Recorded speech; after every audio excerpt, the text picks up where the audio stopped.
Hi, so I decided to do the nail industry tag, started by Talia from Talia's Nail Tales and Sarah from Sarah's Nail Secrets. So the first question is, how long have you been part of the nail industry and what inspired you to be a part of it? I've got my certification in 2005, so that means I've been in the industry for 12 years. I started out in a salon doing electrolysis, and it was kind of slow starting out, and I would watch the girls do nails and I really liked them, and we would often trade services. And then they kind of just said, why don't you get your nail certification? And I did. And then I was just doing nails ever since. The second question is, have you ever wanted to give up, and what made you change your mind? And any advice to those that struggle? So yes, I did want to give up. When I started, all we did was French tips all the time. Like, not always just white, but a lot of white French tips and colored French tips. And it was really boring. Everything was square French tip over and over and over again. It was very repetitive and it was super boring. And then there was also, in the town that I lived in, there was some cattiness with other nail techs. It was very, I don't want to talk bad about anybody, but there were some people that just, they wanted all the clients for themselves, and there was more than enough to share, so there was really no need for that. So those were kind of the two things that almost pushed me over the edge to quit, but I stuck with it. The advice that I would give to those that struggle is just find a network of people that are supportive. I really went online and YouTube and Facebook, and I found different groups that were super supportive and helpful, and kind of inspire you. Like, I found a lot of things on YouTube that were super inspiring, and yeah, like, find your tribe, I guess, your glitter tribe or whatever, and help build each other up. Be supportive to your fellow techs. It's hard being a small business, and being out there on your own is really hard. You need a network of people to even just to vent to. It can be kind of a lonely business sometimes. So number 3, what part of doing nails has been your biggest struggle to master for you, and what has been your strongest point? I think in the past few years, my biggest struggle was the new shapes. Everybody wanted a square nail for years. That was just what was popular. And then when the newer shapes like the almonds and the stilettos and things like that came out, I didn't know what I was doing. And I tried, based on my knowledge of square nails, to make that work, and it just didn't. And I felt terrible that I couldn't make it work for my clients that wanted it. And I ended up taking some classes that really helped. Kinga, I took a shaping class with Kinga, and it was amazing. It really upped my game, and yeah, it was really great. I highly recommend taking classes. And my strongest point would be, I would say, my prep. I've always had really good nail prep. I rarely have any lifting or any issues like that with my clients. Sometimes I think I take a little bit too long with my prep, but it's worth it if the nails stay, right? So the next question is, who is your biggest inspiration in the nail industry, and why and how do they inspire you?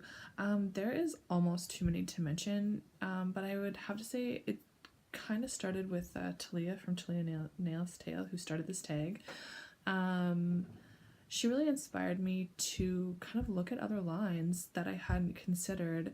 I was really frustrated with my line, and I got some confidence to branch out because of her and try different things.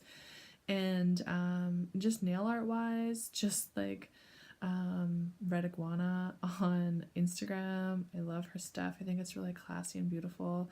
And I love all the hand-painted artwork that Sarah does from Sarah Nail Secrets. Yeah, there's just there's so many out there that are super inspiring, and yeah, you guys are the reason I'm still in it, because otherwise I probably would have given up.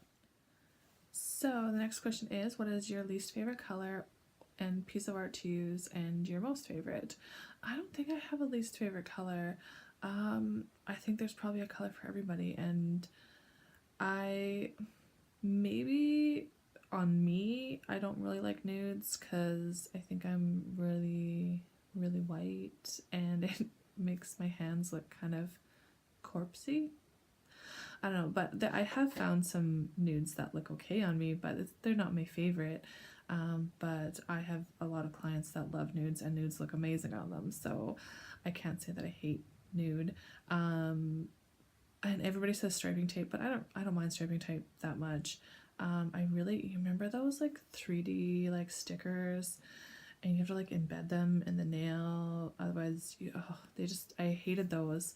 I really don't see them around very much. Every now and then I'll see them at like random places, and I'm just like, ugh, flashbacks, those were awful. And my favorite art to use, I guess, would probably be stamping. I love stamping. I think it's so quick and easy. Like, there is some stuff I probably could hand paint, but I'm just so quick at stamping and it's just easy, and it always looks good. So I don't know, I like it. So the next question is, how has social media helped you? So this is gonna sound like probably really stupid, but I didn't know that I could take classes that weren't based on my line. The school that I went to kind of gave me the impression that I could only take classes through them, and that I could only buy things at places that sold their product. And which now I know totally different. Like, once you're certified, you can shop anywhere that sells nail stuff. And I didn't realize that until I kind of got into social media more, because you just don't know what you don't know, right? And I remember talking to an educator about that, and she says, oh my god, like, that was really important to me. I would take all my students out and take them to different suppliers and just show them that they could go to all these different places. She's like, because I felt the same way too when I started, and I felt like an idiot for not knowing. And I was like, I'm so glad people are teaching that now, because yeah, I think that's really important. And social media has also like really inspired me to try different things. I'll see something on Instagram or YouTube, and I'll like run to like my nail desk and I'll try it out and see if I can do it. And more often than not, I can. And it's really exciting to like just learn something new every day. Like, you can learn something on YouTube or Instagram or Pinterest, and just try it, and you just grow every day. So I think that's something that's really awesome about social media. Then we have, what is one nail art skill you have seen others do that you could master yourself, but you currently feel you can't do? So I would say hand painting. I used to be really good at art in school, so I feel like it is something that I probably could do if I really tried.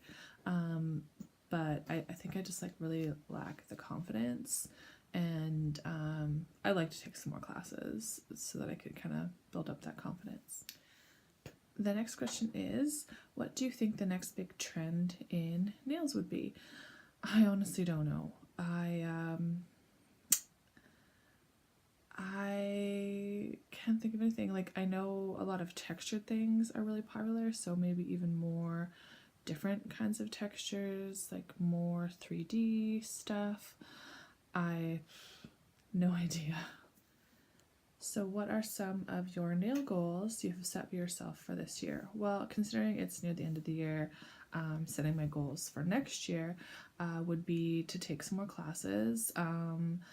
I also want to kind of like dip my finger into competing. I really, I think like a lot of people, I suffer with a little bit of self-confidence with my work, and one thing that I've been told by some of the girls from Nail Masters Canada is that the people that are judging you, they're only judging you against you, and they're also like not your friends and family, and they're going to tell you what you need to work on. So I think that might be something that's really good for me, and it's something I'd like to try. And yeah, so take more classes, maybe try competing, and also maybe grow my channel as well. Then there's a bonus question. Why do you think nails are the bottom of the barrel? Everyone is willing to pay $100 for lashes, but they gasp at $60 for nails. So I think with that's a really complicated question, but I honestly think that it has to do with education. So when I went to school, they really didn't say like what you should charge. It was kind of like, oh, what is everybody else charging? Maybe charge less than that so you can get clients. And also, oh, you're starting out, so you don't want to be too expensive, things like that. Where I think like even like lash techs that are coming out of school know that they have to pay themselves. It takes time to do what they do. I don't do lashes, but I've heard it takes a long time. So they're paying themselves for their time and their product, and making sure that they're making a profit. Where I don't know if that's covered in school. It certainly wasn't when I went to school. So you're kind of you go out in the world and you try and get clients, and you kind of really don't know like how much you're using per client, and that everything adds up, like every file, every buffer, every brush, every swipe of gel, it all costs money. And you also have to pay yourself hourly plus your product and your bills, and that's not something that's really talked about. They mainly in school and stuff just focus on the skills and go out from there, where I don't know if that's taught in lash courses, but I know there's kind of like a standard of what people are paying themselves and they're charging. And yeah, and I think it's also us educating our clients that you do get what you pay for. So sometimes if you're paying for a set of nails that's much cheaper, maybe you're not getting the quality, or maybe they're skipping some steps, or they're reusing things they shouldn't reuse. Maybe things aren't as sanitary. I don't know. I'm not going to speak to that, but I've always been a believer in, if you're paying for a service, you should get your money's worth. So if you're not paying very much, you do get what you pay for. And that's my thoughts on that. So I'm not going to tag anybody for this video. I just did it for fun. It's actually a fairly old tag, but I really wanted to do it. Just being a nail tech from Canada, I thought it was really fun, and I really love the online YouTube community, and I thought it was a really good video to throw into the mix. And I think that if you feel like you want to do the nail industry tag, you should do it. Thanks for watching. Bye.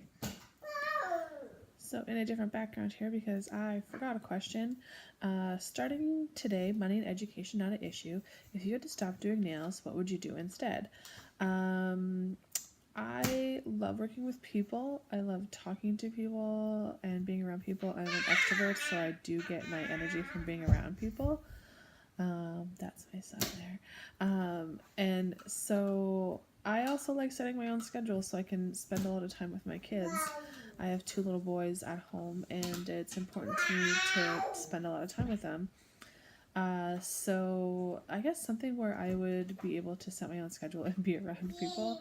And I do really like working on social media. I have taken some online courses and stuff on how to like social media and branding courses, and it's really interests me. I love that. So yeah, I'm not sure. I love doing nails so much. I don't know what else I would do, but something with people, something with social media, whatever that would be.